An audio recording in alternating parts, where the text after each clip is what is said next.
Bharatiya Janata party के action से back foot पर आए अनिल विज। जहां दर्शकों आपने सही सुना, जहां एक तरफ हाल ही में अनिल विज अपनी सरकार पर गंभीर आरोप लगा रहे थे, नायब सिंह सैनी को लेकर उन्होंने यहां तक कह दिया कि मेरे अपने लोगों ने मुझे चुनाव हरवाने की भरपूर कोशिश की, मेरे अपने लोगों ने मेरे खिलाफ साजिश की।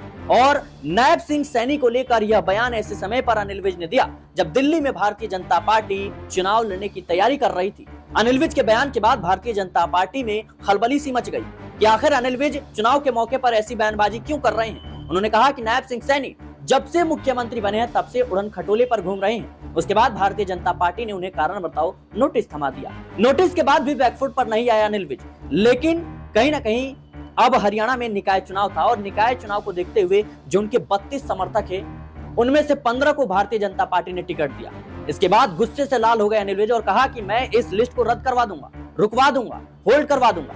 उसके बाद भारतीय जनता पार्टी ने उनके तेवर देखते हुए उस लिस्ट को दोबारा जारी किया और तमाम समर्थकों को टिकट दिया।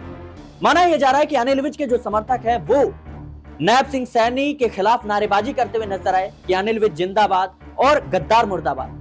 इस गद्दार शब्द का इस्तेमाल किसके लिए किया गया था, ये कह पाना कहीं ना कहीं उतना ज्यादा मुश्किल नहीं है जितना समझा जा रहा है।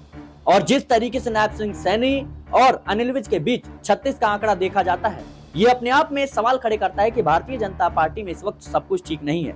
लेकिन बीजेपी ने जब उनका कहना माना, निकाय चुनाव में बेहतर प्रदर्शन किया, भारतीय जनता पार्टी ने उनके समर्थकों को टिकट दिया और अनिल विज अब कहीं ना कहीं माना यह जा रहा है कि नरमी बरत रहे हैं और नायब सिंह सैनी के साथ कंधे से कंधा मिलाकर सरकार चला रहे हैं। तो ये कहना जरूर चाहिए कि अनिल विज जिस तरीके से बगावती तेवर दिखा रहे थे, जिस तरीके से नायब सिंह सैनी के खिलाफ बयानबाजी कर रहे थे, अपनी सरकार को आंखें दिखा रहे थे, तो भारतीय जनता पार्टी ने उनका कहना माना और उनको नोटिस भी थमाया। इसके बाद अनिल विज शांत नजर आ रहे हैं। अनिल विज मुख्यमंत्री पद के दावेदार थे, लेकिन भारतीय जनता पार्टी ने मनोहर लाल खट्टर के बाद नायब सिंह सैनी पर भरोसा जताया और ये बात अनिल विज नहीं पचा पाए। फिलहाल के लिए इस रिपोर्ट में इतना ही। देश और दुनिया की तमाम खबरों के लिए बने रहे नेक्स्ट 9 न्यूज।